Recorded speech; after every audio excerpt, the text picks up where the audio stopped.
Here's to Main Street, not Wall Street. Here's to being invested in each other. Here's to a return to what matters. Elevations Credit Union. It matters where you bank. Visit us online to see why. Well, thanks for being here. And I would guess that some of the people in the room already have assistants and some are struggling with the idea of whether or not you're going to hire one. So what we're going to talk about today is a journey that I went on when I realized I needed an assistant in the process of going through discovering how to hire the right person. So we're going to do that. We only have a limited amount of time. These classes are only 55 minutes, so we're going to jump right in. Is that okay with everybody? All right. So some of the challenges that we have today in real estate, if you're a busy professional, here's some of the things we're dealing with. You got lots of stuff to do, tons of it. And we have Facebook, we have Google+, we have Yelp, LinkedIn, Trulia, Zillow, Pinterest, all kinds of stuff that we're told that we should be doing. And blogging. Should be blogging, adding content to our websites. Maybe you're trying to incorporate video, and you just have a lot to do. In fact, you have everything to do. And what we end up having after we've been doing this business for a while and we get so busy is we get sick. We get this disease. Here's how it works. Someone says to us, hey, we're going to go to the lake this weekend, and we're going to take the boats, and we're going to drink some beer, and we're going to have some brats, we're going to have some fun. Do you want to go? And this is what you say. You know, I can't go. I got shit to do. Right? How many of us have this disease? You just can't get any balance back in your life, right? Shit to do. So when we're out doing things and putting things together, putting little transactions together, capturing clients, putting deals together, it starts to create some paperwork. The other thing that we're dealing with is we're dealing with a waterfall of email. Does anybody ever have that problem? Does anybody have this never-ending email problem, right? And what happens is when we get to this point of about 20 or 25 deals a year, this job is expanded to the point where we kind of hit this glass ceiling, right? We run out of bandwidth, and we're working really essentially as hard as we can, as many hours as we can. And we're working late at night, we're getting up and early in the morning trying to keep up with all the stuff that we have to do. And of course, we still have a family, right? We want to spend time with our family. And then we might have fitness goals. And the problem is, how do we maintain the balance? How do we maintain balance? And this really becomes very difficult. All right? Is this a heavy burden to carry? And the question is, how do we do this? Right? How do we keep the airplane flying? And I think that's really part of our challenges. How do we maintain all the things that we should be doing, take care of our clients in a really high-quality way, and still maintain our quality of life? Because I don't know if this has ever happened to you, but I've gotten to certain points in my career selling houses where I felt like I had plenty of money. I just didn't have any time to enjoy it. Right? And we got to build that balance back in our life. So there's only 3 things that really we should be doing. When we get to the point where we are really effective and we have gotten back in balance, there are only 3 kinds of things you should ever be doing. And here's the first one. Whatever it takes to generate leads. Now, each of you is different. You each have your own style of business. I'm a big strategy person in real estate. I know there's different ways to be successful in real estate. So whatever it is that you can do that generates new business is one of the things you should be doing. That should be one of your core activities. The second activity is whatever it takes to convert people from one place in the process to the next. So it's converting our prospects into clients. It's converting our clients into having a property under contract. So getting a buyer or property under contract, getting a seller a purchase contract or sale contract on their home. So whatever it takes to actually make those conversions is a core activity. And then the last thing you should be doing in your life of the 3 is taking care of the racehorse. What does that mean? Who's the racehorse? It's you. Now, if you don't have this balance in your world, you're going to run out of gas. You're going to burn out. So the 3 things that we really want to make sure that we're doing: lead generation, anything that converts business, and then we should take care of ourselves. Now, what we're going to go through is a little process of explaining how we can actually get to that level and start to restrict the activities that we do to the things that really are important to us, those 3 things. Now, in your career, there are 3 phases to your career. There's launch, which is when we're getting started in our business, and you have certain challenges that you're trying to overcome. The second one is called growth, and this is where you're trying to grow the business and make it more consistent and generate a consistent level of business and not ride the roller coaster, which many of us ride. 2, 3, 4 deals under contract, nothing going on. 2, 3, 4 deals, 5 deals under contract, nothing going on. We want to start to even this out and create some consistency. And then the last piece is what's called maturity. And this is where we really begin to have our business work for us. We want to get it balanced. We want to get systems and processes in place so that we really start to have the business work for us rather than us being a slave to the business. So one of the questions that I will ask in a coaching conversation that I think really puts a point on this is this question. Do you happen to the world, or is the world happening to you? And I think that's a really good way to think about this. Do you happen to the world, or is the world happening to you? Are you just hanging on for dear life, or have you organized how your world should work and then work it the way that you want to work it? Now, in the launch phase, you're going to focus on building basic skills and lead generation strategies. Your challenges are getting a consistent level of income and developing the sales skills that you need and maybe some motivation. One of the things about sales skills in our industry is that NER tells us, based on their research, that 80% of the people that come into real estate have no sales training at all. 4 out of 5 have no sales background, and this really is a sales activity. Would you guys agree? Now, when we're selling in real estate, what are we really selling? It's us. We're the product. And what I hear often is that agents will tell me, once someone is my client, I'm great. My problem is I don't have enough clients. And what I interpret that as meaning is that's a sales problem. They're not generating enough leads, and they're not able to convert them into clients. And desire here is really the key. You really have to want to do this business. In order to get it off the ground, you really got to want it bad. I think that's what it really comes down to. In the growth phase, we're looking at developing the sales and presentation skills and working on consistent lead generation. Your challenges are probably time management and consistency. So you're starting to get busy. And what I see happens to people in this business or in this phase is they start to get really, really busy. They start to get consistent with their lead generation, and then they drown. And what do they drown in? Emails and paperwork and just all of the follow-up stuff, right? And it turns out every time you put something together, when you capture a client, when you get a listing, when you get a buyer, when you put something under contract, you create this little pile of work. Is that what happens? And if you start doing this pretty consistently, this pile of work starts to grow into what? The Rocky Mountains. That's what, right? It grows into this huge pile of work, and they drown in all of this admin. And determination is the key to getting through this. And desire and determination can get you to the point where you start to need help in your business. But beyond that, it changes. So in the maturity phase, we need to focus on building and refining our structural elements. What does our business work like? What are all the processes and systems that we work with? How does that work? The challenges: time management, work-life balance, and building the team. So we're going to talk a little bit about building the team here today. And discipline here is the key. And what happens is you have to transition into a phase of being very intentional. You want to be an intentional person at this point. So what are the 3 disciplines in real estate? Very simply, they're skill. It's our ability to work with people and transactions, and that's what we need to learn in the beginning part of our careers. And then it's going to be strategy, how we generate leads. What does our business look like? What kind of business do we have? If somebody asks us, what do we say? And I don't think saying, I'm a realtor is enough. We should have some more content that we add on top of that. And then the last piece is structure. And structure is all of your business operations. It's how everything works. So it's going to be your database. It's going to be your CRM, your website, your follow-up systems, all the other systems, the relationships that you build with your key partners like your lender and your title company. It's going to be all of this back office stuff. I wrote a book on lead generation called The 7 Styles. It's a strategy textbook. This is what it looks like. What we did in here is simply write the 7 business plans for the 7 different things that work in real estate for generating business. And I also interviewed 15 agents across the country that are doing what we talk about. And it was a fascinating study to do this. And what we discovered is that there are multiple ways to actually succeed in real estate. This was an outgrowth of all the coaching that I did. And it was the conversation that I think our industry really doesn't do very well. So if you're struggling with what your business is going to look like, this may be a book that you want to pick up. It's available on Amazon.com for $29.95 or my website. But if it's something you're interested in, pick it up and read it. I think it'll change the way you look at your business in many cases. All right, structure. Other people. Other people. And this is the part of our business that does the 80% of what we do. 80%. This is the administrative work. So it's going to be things like paperwork, setting appointments, setting showings, filing, managing email. That's all administrative work. You may have somebody that does other parts of the business.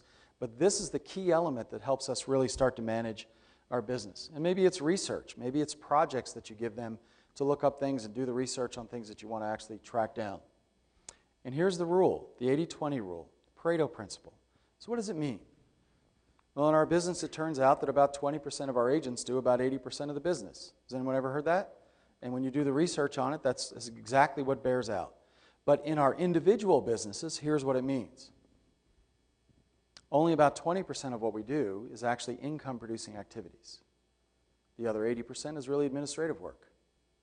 And this is really critical.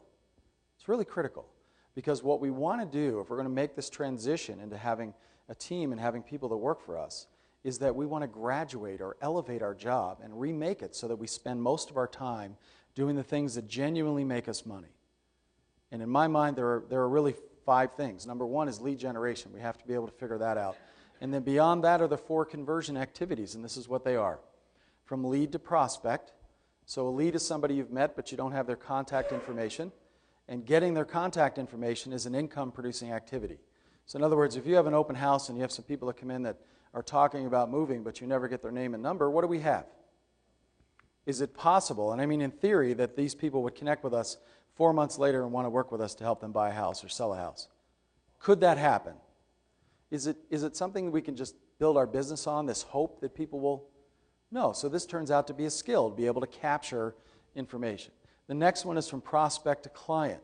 Now in Colorado, if you have a client relationship, we actually have a written agreement.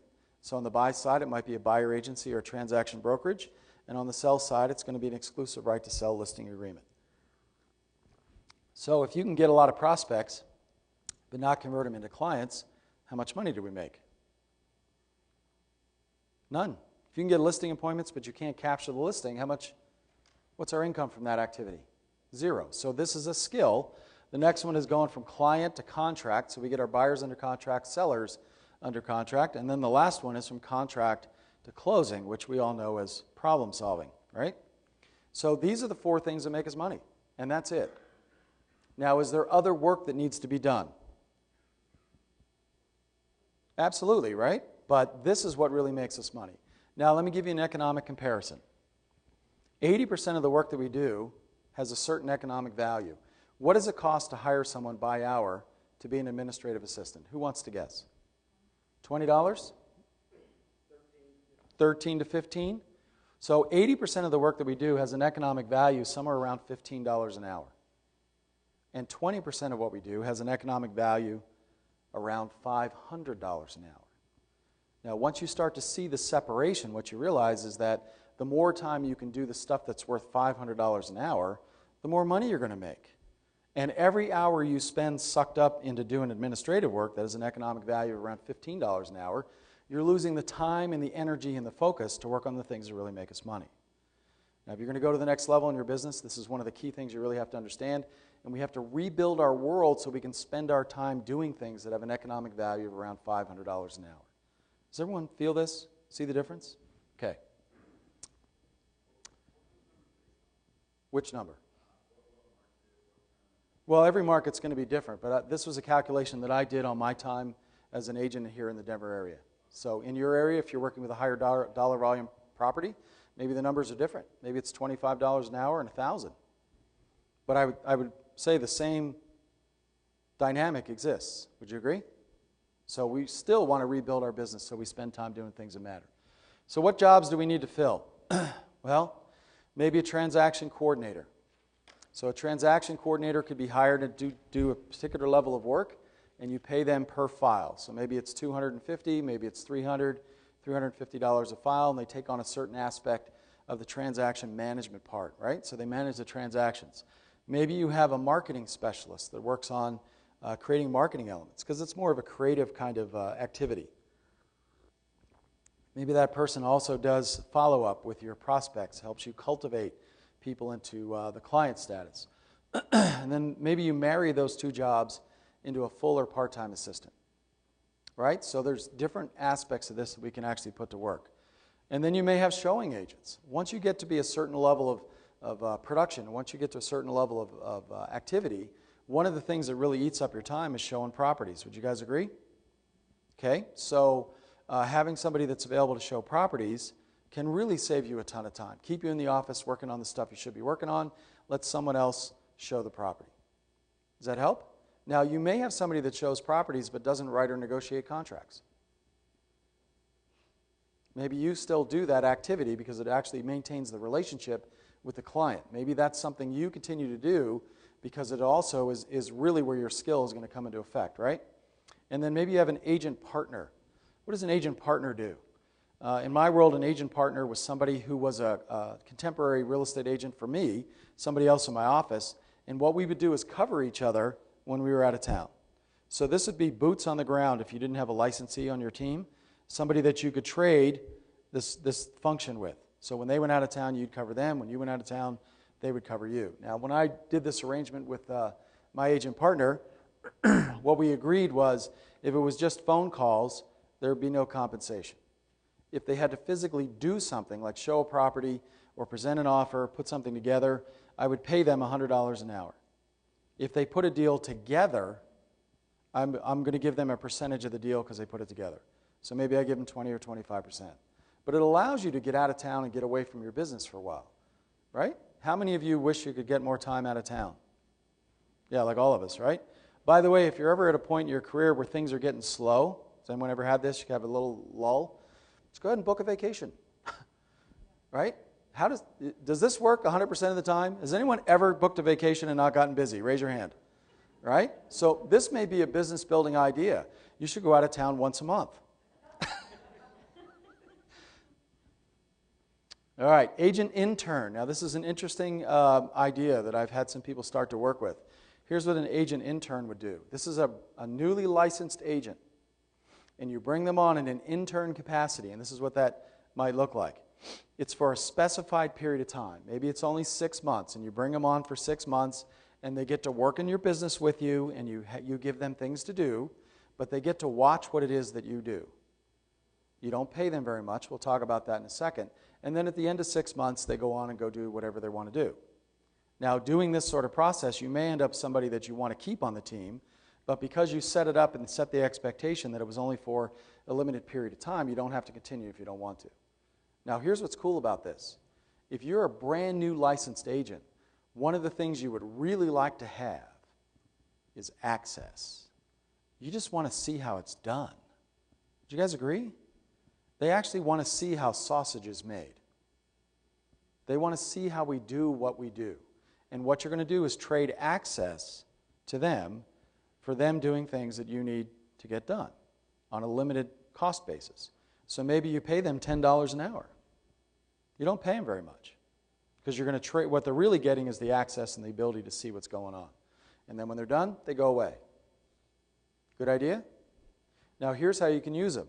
They can do all kinds of little things that you need done. They can run flyers out to a property. They can show a single property. They can show a buyer on the weekend. They can host an open house for you. They can work in the office and do administrative work. Is that pretty flexible? Does that gain you a lot of help?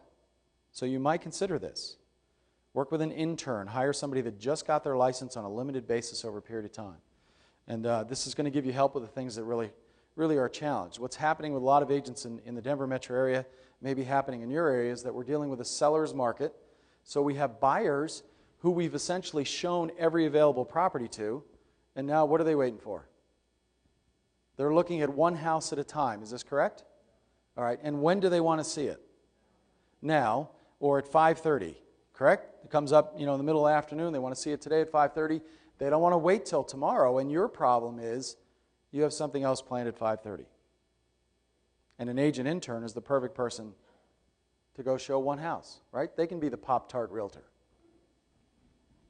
Question?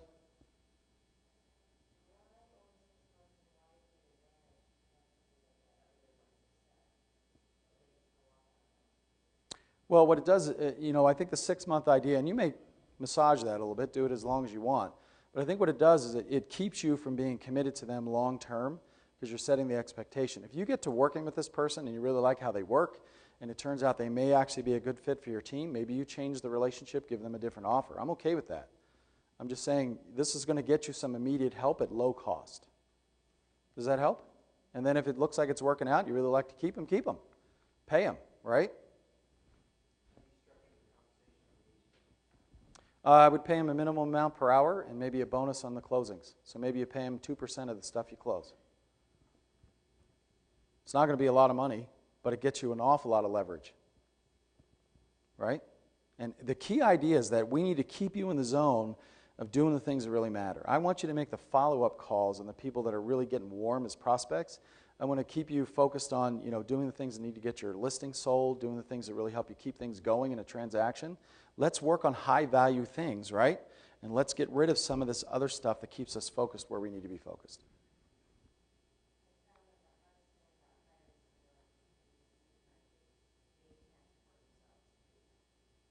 So the hardest thing about hiring somebody like this is they can't support themselves. So you may have to look for the right fit. Yeah, I agree. I don't know that this is a support, you're going to make a living out of doing this.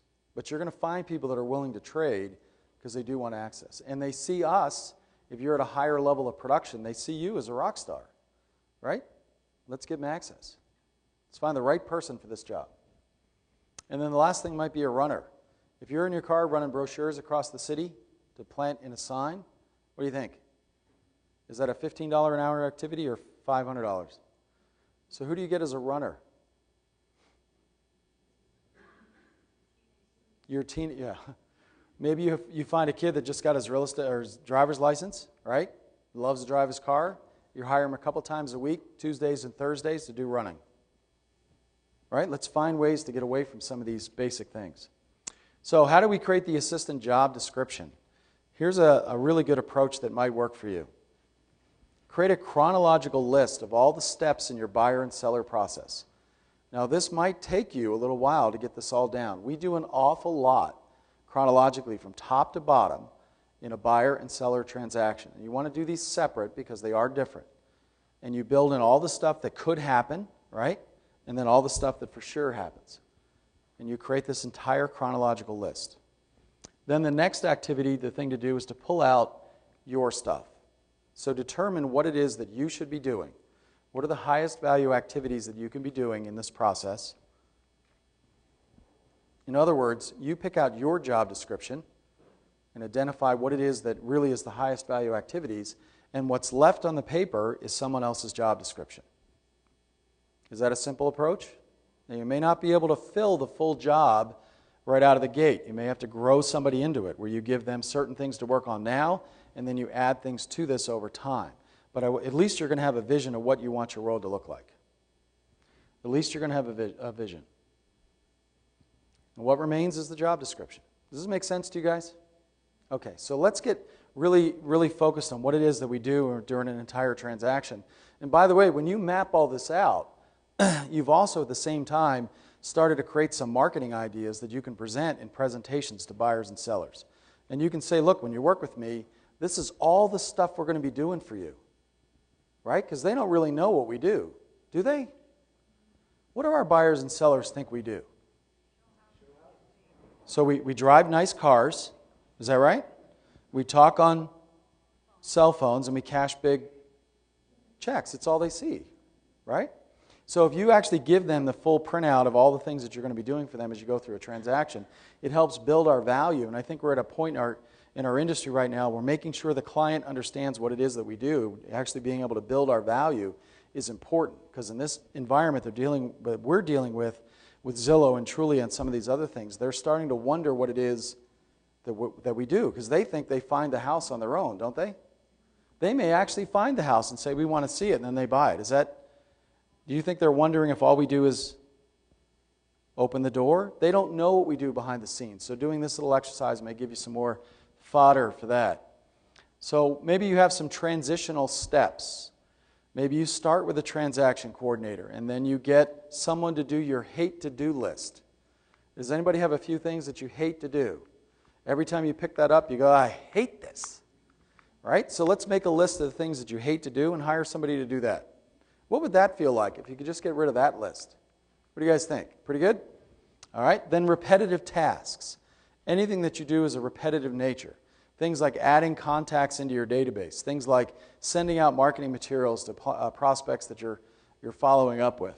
And then marketing functions. Maybe you hire somebody that manages the entire function of what you do to put a property on the market and list it and get the marketing piece done. Maybe you have somebody that does that.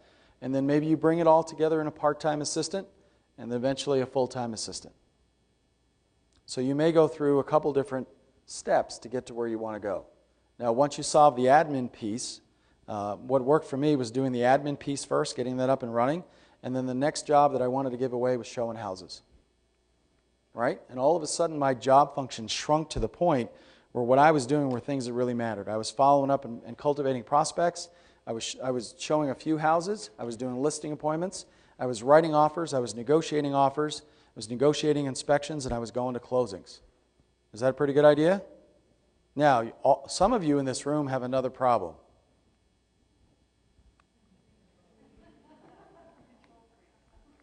Who in the room is a control freak? Go ahead, raise your hand. We're all friends here, right? Is that a problem for some of us? Okay. Because we think that nobody can do it as well as we can. Is that true? Anybody feel that way? And you know what? You might be right. But here's the vision that I really want you to have with this. If you're going to go through this process, it's not that you're letting go. You're just letting someone else do it your way. Is that fair? They may not do it to the height that you do it, but if you can get them to do it 90 or 95% of the way that you would do it, it'll leverage you out of that activity, and off you go. Once you let it go a little bit and let someone else do it, you'll discover that the benefits outweigh the guilt or whatever it is that we're struggling. But we're going to have to be able to make this transition. Would you guys agree? You've got to do it. Yes?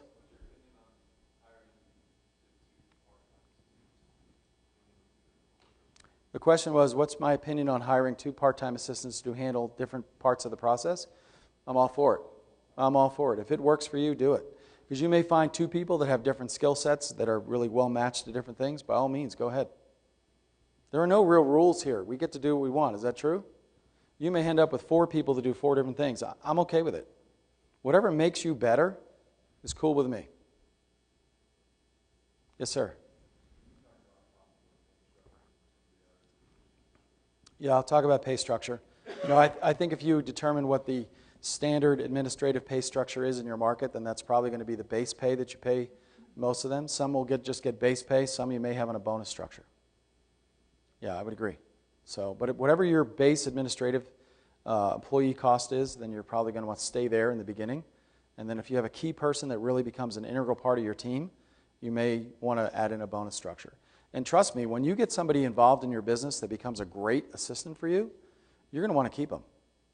You're going to want to pay them because they're going to deserve it. Is that fair? And what will happen is you become very dependent. And you don't want to go through... Turnover becomes more expensive than a retaining cost. Having somebody on payroll for a long time that gets to know really how you do things and starts to fit together with you is worth tons more than what it costs to retrain him or replace him. So finding the right person. And what you may find is you hire somebody to do one job, and after you work with them for a little while, you discover their skill set really fits something else. Transition them. I'm okay with it. What I want to do is make sure you guys get to the spot where everything you do is the most effective thing that you can do. And here's why. If you're good at this job, if you're good at this, you're amazing. I mean, you really are. You know what percentage of the agents in the country can do this job at 20 or 25 deals a year or better? You guys have any idea? In Denver, it's 4%. 4 can do 25 deals or more. So you guys, I want you to know that what you're able to do, the skill set that you have, is amazing. And you need to spend more time being amazing and less time on the wheel doing all the administrative stuff. Let's get you to the part where all you do is the amazing stuff, lead gen, convert, and take care of yourself. Does that make sense? Because you guys are awesome. Let's get you to the point where you don't waste time, in my word, waste time doing the stuff that doesn't have a high economic value. It's a great question. Thank you. All right, the hiring process. How do we actually do this? Write the job description. Be clear about what you want. Be very clear. And here's a great thing to do. Email your sphere of influence. Email your sphere. So you send out an email to all the people in your sphere, and here's what you say. I'm at a point in my career where I really need some administrative help. Does anybody know somebody in their world that really is equipped to do this sort of job? And say you're looking for somebody that can do these sorts of things, and you send out that email. Now, what could happen? Is it possible that you could get a couple of good candidates out of that email? What do you think? What else happens when you send that email? You get all their deals, but what message are you sending to your sphere. What a great marketing piece. I'm successful. I need help, right? And it doesn't cost you anything. It's not even about, here's my new listing, right? It's like, hey, I'm overwhelmed. I need help. So I would definitely do that. And then run a Craigslist ad. Why do we run Craigslist? Okay, if you run an employment ad, it's not free. But it's turned into where we actually find people to hire, right? Has Craigslist changed the newspaper industry? What do you guys think? Has anyone seen the newspaper lately? It's like, right? They've ruined it. But this is how we connect with people. This is where people look for jobs. Now, a couple things we're going to want to know is the DISC personality profiles. This is going to be important. Really critical in the hiring process. So let's go through it. If you're going to understand the DISC personality profiles, there really are 4 different segments of this diagram. So there are 4 basic profiles in real estate, in personality. One is dominant, then we have interpersonal, then we have steady, we have conscientious. Has anyone worked with this before? Raise your hand if you're familiar with this. Good. So we're going to go through these one at a time. You can take a DISC test online. You can have your candidates take a DISC test online. So here's how it works. Dominant personalities. These people are direct, decisive, they're confident, they solve problems, they take risks, they're self-starters. Does that sound like anybody in the room? What do you think? Do you think there's a lot of dominant D personalities in real estate? What do you guys think? Now here's a good question. What do you think these people are afraid of? Losing control, right? What did you say? Letting go. Yep. Here's the other one. Being taken advantage of. Being taken advantage of. Because they want to be in control. They don't want somebody else to take advantage of them. All right, the interpersonal personalities are totally different. These are the enthusiastic people, optimistic, talkative, impulsive, emotional. I was out partying last night, saw a bunch of these people. Right? Now, if you want to have a great party, right, these are the party people. Is that true? All you have to do to have a great party at your house or anywhere is invite a bunch of these people over and add alcohol. That's all you have to do. Is that correct? Do we know people like this? All right, so what do you think they're afraid of, by the way? It's a good question. Being disliked. So rejection. Is that true? So if this person was a real estate agent, do you think they would like knocking on doors? No. As a matter of fact, in the 7 Styles book, what we talk about is how to match personality to business strategy. It's kind of an interesting approach. So they don't really like rejection. They want to be liked. The steady personalities are good listeners, team players. They like routines. They're predictable, understanding. They're friendly and reliable. They make great friends. Great friends. What do you think they're afraid of? They like things to be the same, so they don't like change. Loss of stability and change. By the way, as you think about this, does this influence how we interact with people as clients? You think understanding a basic idea of this would help you interact with certain people? Yeah, because this person does not like their house listed. Why? It's all about change. And then conscientious people are accurate, analytical, careful, fact finders, precise, high standards, very systematic. Very systematic. If they were not in real estate, what would they be doing? Accounting. What else could they be doing? Engineers, right? What do you think they're afraid of? They always want a ton of data before they'll make a decision because they don't want to be wrong. They always want to be right. And they also don't like irrational behavior. You know what's interesting about that? This person is almost always married to an I. So they're married to a party person and they're an egghead. Have you ever seen this? You know anybody like that? Okay. So here's some DISC test options. The last one, Tony Robbins, has a tremendous test online, totally free. They'll email you a report. If you have not done this yourself, it's probably a good exercise. But if you go through the test, what I would recommend is that you don't try to game the questions. Just answer the question as honestly as you can, as quickly as you can, and move on. Don't obsess over it. Don't try to turn it into something else. So if you want to take the test or have somebody that you're considering hiring take a test, I would go to one of these sites. All right, find the right person for the job. So who are we really looking for? What do you think? Anybody but a D. That's a good point. Do you want a high I? What's wrong with a high I for this job? They'll party in your office. They can't sit there and do the work. Is that correct?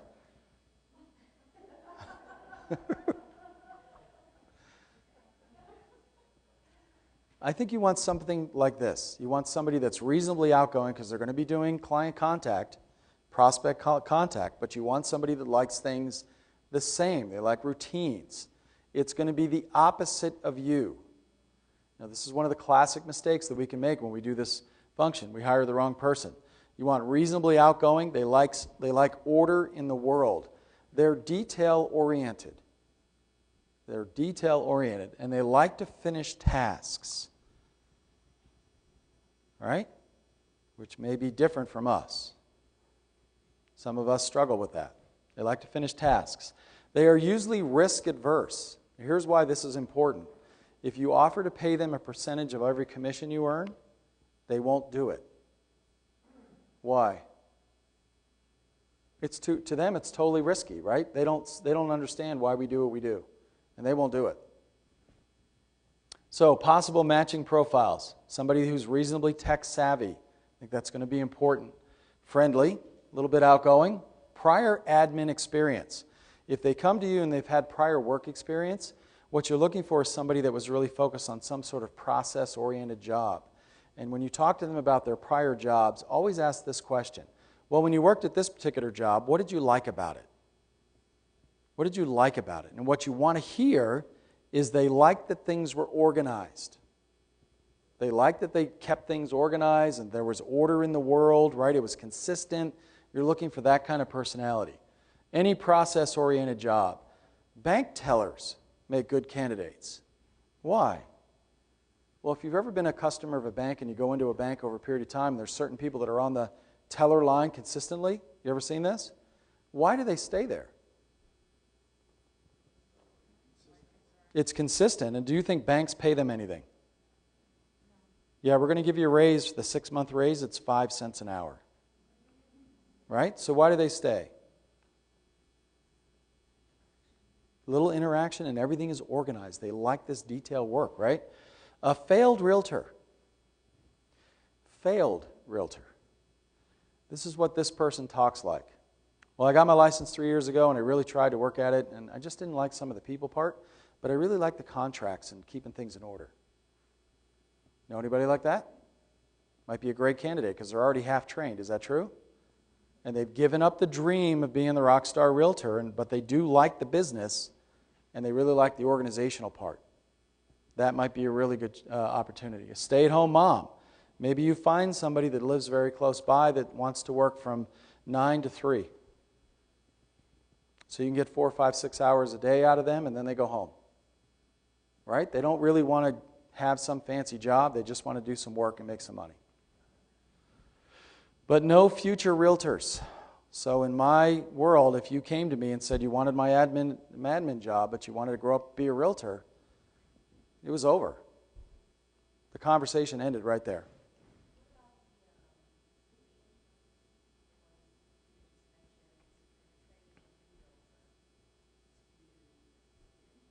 So what about the intern? That's a good question.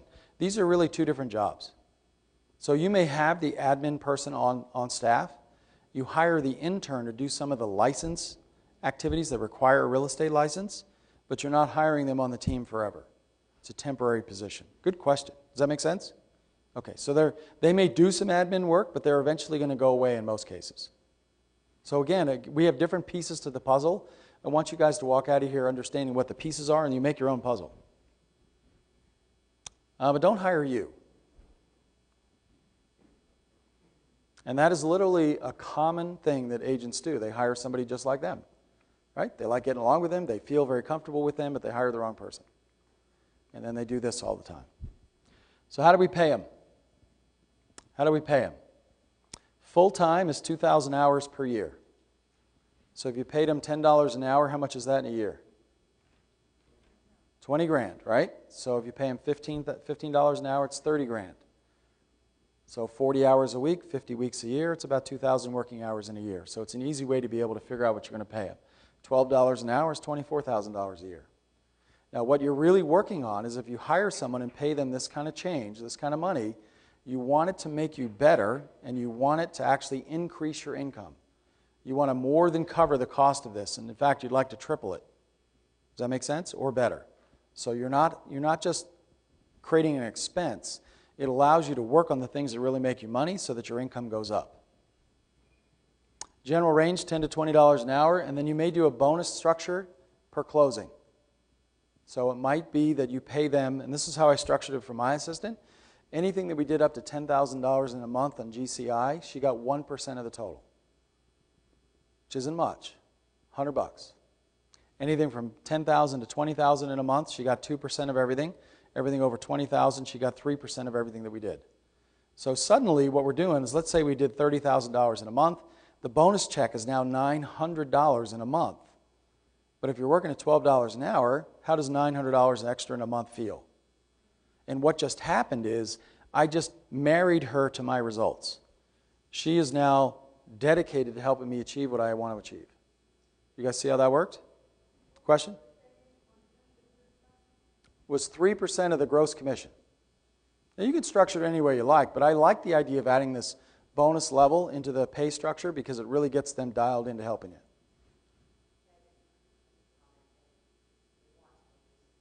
Right. Yeah, they're really dialed in. Now they're engaged. They are not an independent contractor. They're going to be an employee, and here's why. Because you're going to be telling them what to do, and under the guidelines, they're an employee. So you could structure it as an independent contractor, but if you ever get audited, they're going to take that apart. So you're probably going to need a bookkeeper. You're going to need to set up the payroll system. You might have to work with QuickBooks. You're going to have to do that whole thing, right? Now, once that system is built, who do you think can calculate their own paycheck? Right? You have to sign the check in order for them to get paid. But you got to be careful because some people learn how to sign signatures very well. Question in the back.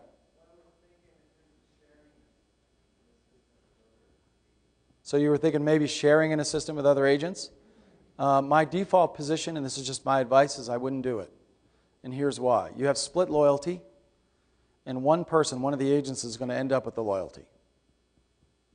So it's going to sound good going in, but I think it ultimately turns into a bigger problem. And then you're back to where either you're the one that has to hire or you end up with her. Yeah.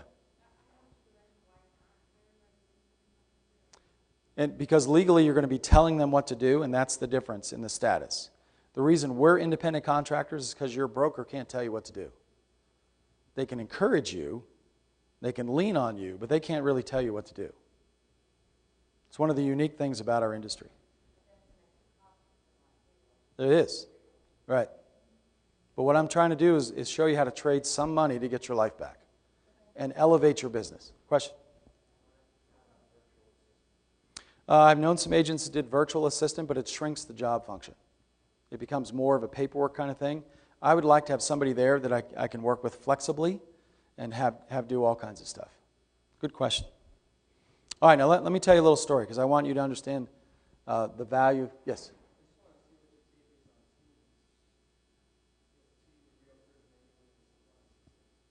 Yeah, if you have a realtor that's really broadened out into working with other agents under there, and then there's one assistant that supports the team, I'm okay with that because it's a single loyalty, right? All right, so here's the picture I want you to be able to see. When I hired my assistant, it took me 3 tries. I finally hired Katie. Now, Katie came to me and she had no experience in real estate at all. 0. But she wanted to be in the business. She was willing to do the admin work, and we hired her and got her up and running. So after we got her trained, which took a little while, right, I just showed her the job description. I said, this is going to be your job description. You need to learn these things, learn how to work the website, the database, and then we're going to, once you get the basics, then we're going to really kind of hone it in. But I want you to understand how it worked for me once she was up and running. So here's an idea. After I was working with her, I took a real inventory of what it was like to do a listing for me. So here was how I split up the job function. The initial call would come in from somebody that was thinking about selling their house. I would take the call. I went through a questionnaire because I had a process, and I asked a bunch of questions so I knew what I was dealing with, and then I would set the appointment, and then once I hung up, I would call Katie, and I would say, Katie, can you do a CMA for me on 123 Main Street?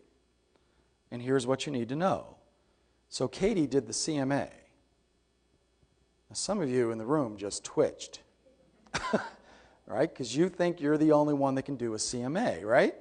Now, in many cases, It's not true. You have some very unusual ones that you're going to do yourself, but most of them someone else can do. Now, I would look at it before I used it. I would make sure that it gave me the information that I wanted, and then once I approved the research, Katie would bind it into a custom booklet that I would take with me to the listing appointment.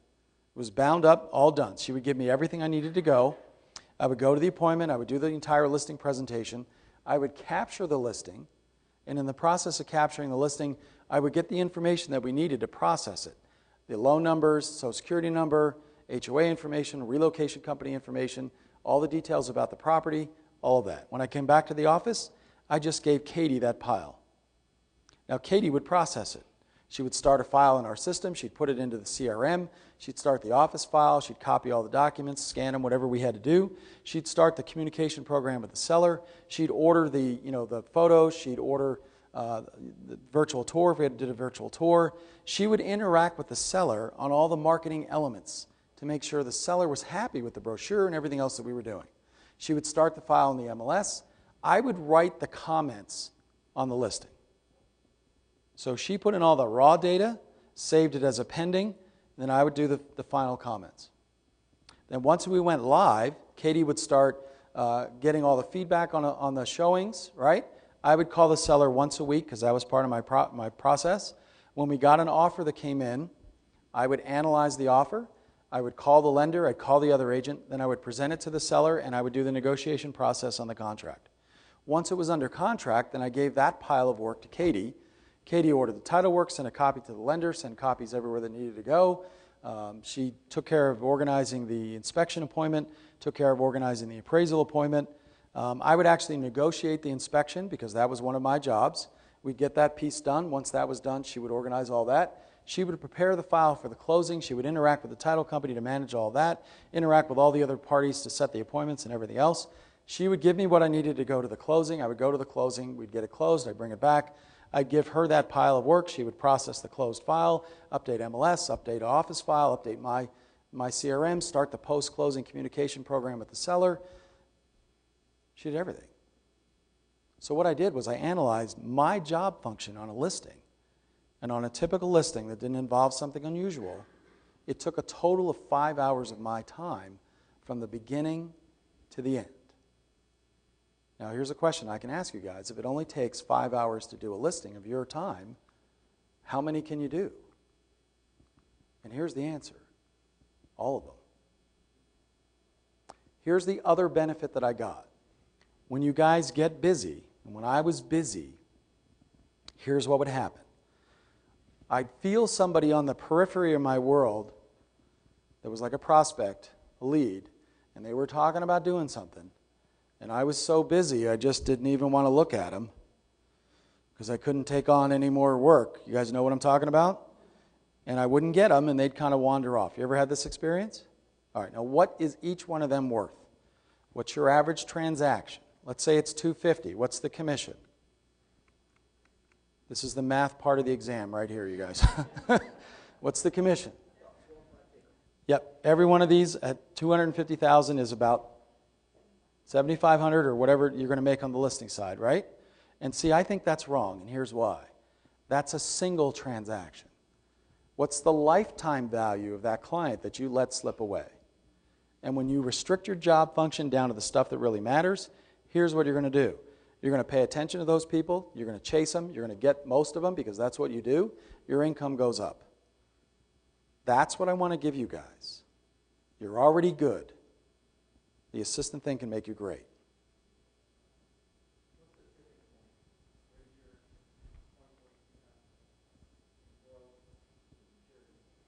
Yeah, when is the right time to do this? Is that what you're asking? You guys wondering? It's when you're out of bandwidth. Now, I got a couple minutes. You want to hear the story when I realized I was out of bandwidth? All right, this is what happened. This is literally what happened to me. It was in the summer. I think it was July. It was the second week of the month, and I was busy, right, putting stuff together, whatever, busy. And I'm in a property, and I'm showing the property to a buyer. But here's the interesting thing: we're under contract with this buyer on this house, so they're just coming to measure and walk. You ever done this? So there's nothing for me to do because we're already under contract. I'm just standing there, and my phone rings. Now, my general rule was if I was with a client, I didn't answer my phone, right? But I did because I didn't have anything to do. And this was the phone call. hi, my name is so-and-so, and I'm friends with so-and-so, who was a past client. And she says, you're awesome at what you do, and I need a realtor because I want to buy a house. And I had a realtor, and they were terrible. I just fired them. Now, I'm already pre-approved with my lender, right? And here's what I want to buy. I want to buy a house either in Cherry Creek North or Capitol Hill. It's going to either be between $450,000 and $600,000. And I want to close this month. What are you guys thinking? Pretty good call? Is this the call you like to get like every other day? Okay, now here's what I was thinking as I was listening to this woman talk.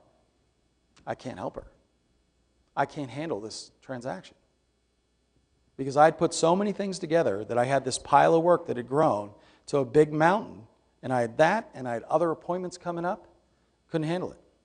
It was a $15,000 commission, and I was willing to let it go because I was overwhelmed. That was my tipping point.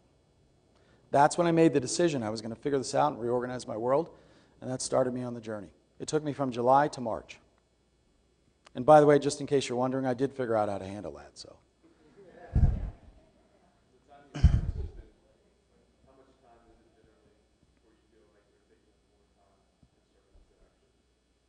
Good question. How long does it take before they're really up and running? I think they should be up and running and very effective within 2 months. And here's the other thing. They should make you better. If you have to babysit them and look over their shoulder, this is not the right person. Now, if you get into a relationship with somebody and it's not the right person, this is all you have to say. You sit down with them and you say this. I really like you, but I don't think this is working out. That's the magic phrase. I think you really should go do something else. Yes?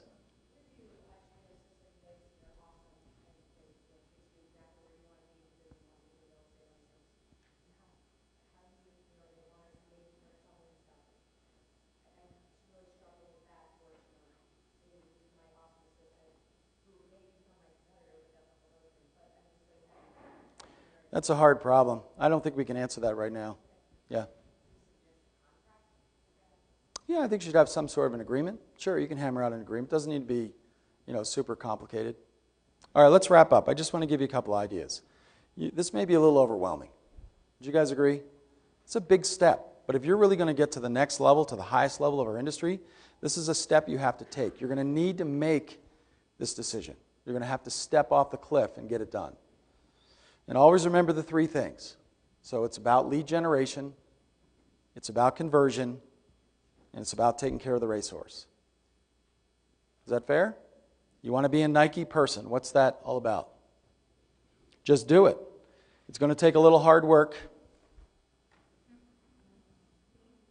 It's going to take a little discipline. But this is how you get balance back in your life. And that's how you succeed. All right, guys, thanks for being here. I really appreciate it. Hope you had a good time.